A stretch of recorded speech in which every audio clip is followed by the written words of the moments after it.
이대중 경스님 열반드시고 지금 큰 스님 좀 모시고 있으면서 내가 마음 둘 데가 너무 없어서 큰 스님의 빈자리가 너무 커가지고 내가 너무 힘들어 했었어요. 오직 내가 큰 스님 한 분 좋아서 출가를 했었는데, 그리고 가장 가까이에서 가장 어떻게 보면 궁금한 점이나 모든 부분의 의혹을 다 해소할 수 있는 멋진 어른을 모시고 살다가 그분이 안 계시는 세상이라고 생각해 보니까 너무너무 힘들더라고요. 그래서 그때 이제 큰 스님께서 마지막 기고무식을 하시고 열반에 드신 이 관문사에 누가 일할 만한 사람이 좀 없으니 가라 그러길래 그때 이제 제가 거기 올라갔죠. 인생을 바꾸는 4가지 덕담이 있대요. 인생을 바꾸는 4가지 덕담이 있는데, 첫째, 오늘은 어제 사용한 말이 결실이고, 오늘은 어제 사용한 말의 결실로 오늘을 산다는 거예요. 어제 좋은 말 많이 한 사람은 오늘 당당하고 행복해요. 내일은 오늘 사용하는 말의 열매다. 오늘 내가 어떤 말을 하느냐에 따라서 내일의 열매는 달라질 수 있다. 말은 그만큼 중요한 거라는 거죠. 근데 이 어마어마한 부분이 결과를 만들어내는 말에 우리는 신중함을 기하지 않아요. 그냥 순간에 책임도 못 질 말을 서로 하고, 그 부분이 가시가 되고 그 부분이 도끼가 돼서 서로 갈등을 만들어내는 요소로 작용하는 경우가 거의 대부분이다. 말은 뇌세포를 변화시키고 말버릇을 고치면 운명도 바뀐다. 말이라는 자체가 뇌세포를 변화시킨대요. 그러니까 여러분, 뇌세포를 변화를 시키니까 소원이 이루어지기도 하고 건강이 해친 사람이 건강을 회복하기도 해요. 뭐 때문에? 여러분, 기적이라는 부분을 우리가 구인사 같은 부분에 가가지고 어떤 사람이 소원이 치중한 사람들이 구인사를 가면 소원을 이루어진다고 해가지고 가는 사람들이 있어요, 없어요? 여러분들 다 그런 기억으로 갔지 않았나요? 구인사 왜 가요? 소원 이루러 가는 거 아니에요? 근데 소원 이루러 간 그곳에서 가면 소원 이루는 방법을 딱 무슨 부적을 써주거나 이런 것도 없고 그냥 가면 눈 감고 관세음보살을 부르래요? 그죠? 그냥 눈 감고 관세음보살을 부르래요. 그럼 이게 그걸 믿는 사람은 밤새도록 관세음보살을 불러보는데, 그걸 믿지 않는 사람은 거기 먼저 와서 관세음보살을 부르고 있는 사람들 비웃어야 안 비웃어야? 비웃잖아요. 저 뭐 하는 짓인가? 말 같지도 않다라는 쪽으로 생각을 하잖아요. 그런데 여러분, 그렇지 않아요. 그거를 믿고 실행하는 사람들은 거기서 말도 못하는 가피가 이루어지고, 그 가피를 통해서 오늘날 구인사는 짧은 역사 속에서 전국 지역에서 가장 소원이 잘 이루어지는 도량으로 자리를 잡았습니까? 안 잡았습니까? 잡았어요. 그런 걸 잡았는데 그 관세음보살은 누가 부른 겁니까? 에?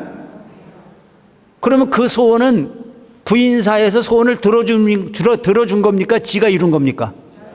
지가 이루는 거예요. 근데 그걸 보고 뭘 생각해야 되느냐면, 여기에서 보면 이런 게 나오는 거잖아요. 말은 뇌세포를 변화시킨다 그러잖아요. 관세음보살을 통해서 내가 자꾸 긍정적으로 그 일체의 모든 번뇌를 뛰어넘고 오직 관세음보살 같은 인격으로 돌아가겠다는 의지를 갖고 가는 부분을 통해서 뇌세포의 변화가 이루어진다는 거예요. 그냥 언어도 뇌세포의 변화가 이루어지는데, 관세음보살 같은 그 진귀한 그 어마어마한 이력을 가지고 있는 관세음보살을 부르니 당연히 마음도 변화를 시키는 거요, 뇌세포까지도 변화가 가능한 부분이 될 수 있는 부분이에요. 그러니까 관세음보살을 입으로 부르면서 엉뚱한 생각하는 사람 없잖아요. 간절하게 부르는 거 아니에요? 그럼 간절한 가운데 분명히 좋은 에너지가 생기는 부분은 당연한 부분일 수 있다. 채우신 때에 성불을 하리라. 마지막 이제 윤회의 몸을 벗어나는 걸 채우신이라고 그래요. 윤회라는 자체를 우리가 뭐라고 하냐면 육도윤회라고 그러잖아요. 지옥, 악이, 축생, 수라, 인간, 천, 이것을 육도라고 하는데, 이 육도 중에서는 악도가 있고 선도가 있다. 삼악도, 지옥, 악이, 축생, 이거를 일컬어서 우리는 삼악도라고 얘기하고, 수라, 인간, 천을 선도라고 얘기를 해요. 어디 가고 싶어요? 알아서 가세요. 그건 셀프란 말이에요, 셀프. 내가 뭘 습관들였느냐. 부처님 당시에 그 전해지는 이야기인데 어느 가난한 부부가 있었답니다. 너무 가난해서 옷 한 벌을 가지고 두 부부가 살았어요. 옷 한 벌을 가지고. 근데 아무것도 없이 공약을 올릴 수는 없잖아요. 그래서 두 부부가 부처님에게 공양을 올릴까 말까 고민을 해요. 그러다가 생각해 보니까 이거 없으면 구걸도 못하러 가는데 안 되겠다 싶어가지고 참아요. 그 이튿날 또 발심이 됩니다. 아, 이거 공양을 올려야 되겠다 라고 하는데 또 망설입니다. 사흘째 되는 날은 너무나 부처님 자리에 공양을 올리고 싶어가지고 그 옷을 벗어가지고 단바깥으로 휙 던졌어요. 부처님에게 공양을 올리느냐고. 그리고 너무 기분이 좋았어요. 그래서 손을 번쩍 들고 이겼다고 소리를 칩니다. 이겼다. 알량한 가난한 삶에 찌들어 있는 부부가 옷 한 벌을 가지고 서로 교대로 입고 다녔었는데 그것을 부처님에게 공양 올려놓고 너무 기쁜 나머지 환심에 찬 소리였다라고 하는 내용을 왕이 듣습니다. 왕이 그 소식을 듣고 내 백성 중에 저렇게 부처님께 공양 올려 진실함으로 행복해하는 백성이 있었다면 그는 만 백성의 귀감이 되기에 부족함이 없는 사람이다. 그에게 상을 내려라. 그래가지고 갖은 보물로 상을 받아서 부자가 됐다는 이야기가 있어요. 뭐예요 이게? 다 하는 마음이면 다 얻을 수 있다. 누가 하든지 간에 절집에서 청소를 해주면 그건 찬사를 보내고 칭찬해야 될 일이지 않나요? 누가 할 일인데도 불구하고 본인이 먼저 일을 하면 그 사람에게 많은 사람들은 혜택을 입은 거잖아요. 누군가가 이름도 없는 곳에서 화장실에 가서 열심히 그 냄새나는 곳을 정말 구석구석 청소를 하고 가면 그게 보살이에요. 근데 그 청소하는 분도 평가받으려는 생각을 하면 서운한 게 많아져서 안 돼요. 평가받지 마세요. 그냥 내가 좋아서 하는 걸로 끝내시기 바랍니다. 아시겠죠? 그럼 공덕이 돼요. 절에 오시는 부분이 뭐 스님이 됐든 누가 됐든 간에 현실적 부분이 고통을 없애기 위한 모습으로 절에를 오는 거지 부처가 되기 위해서 오는 거 쉽지 않잖아요. 처음에는 그 고통을 없애기 위해서 기도를 하다가 그 마음이 커지면 그까지 고통은 아무것도 아니다. 이제 내가 정말 마음 공부를 해봐야 되겠다. 그래서 공부자와 기도자가 딱 구분이 되죠. 공부자와 기도자. 똑같은 관세음보살을 부르는데 이 사람은 공부자라고 말하고 똑같은 관세음보살을 부르는데 이 사람은 기도자라고 말하는 이유가 뭘까? 그러니까 소승의 법에 탐착하는 사람은 기도자야. 근데 이 대승의 법에 목적을 정하면 그것은 공부자가 되는 거란 말이죠. 그 마음의 본질이 어마어마하게 큰 차이를 만들어낼 수 있는 부분이다. 흔히 보면 이 불교라고 하는 부분을 해탈이라고 하는 부분으로 이야기를 합니다. 깨달음이다라고 이야기를 하는데 그 깨달음이라는 자체를 우리가 흔히 보면 눈 감고 앉아가지고 삼천대천 세계를 굽어볼 수 있는 부분만을 흔히 깨달음이라고 이야기를 합니다. 그건 그렇지가 않아요. 순간순간 깨닫는 거죠. 순간순간 무엇을 깨닫는 거냐? 잘못되어진 부분을 확인하고 잘못되어진 부분을 반복하지 않기 위해서 나 자신이 마음을 고치고 나 자신의 행동을 고치는 것 자체가 바로 깨달음이라고 볼 수가 있습니다.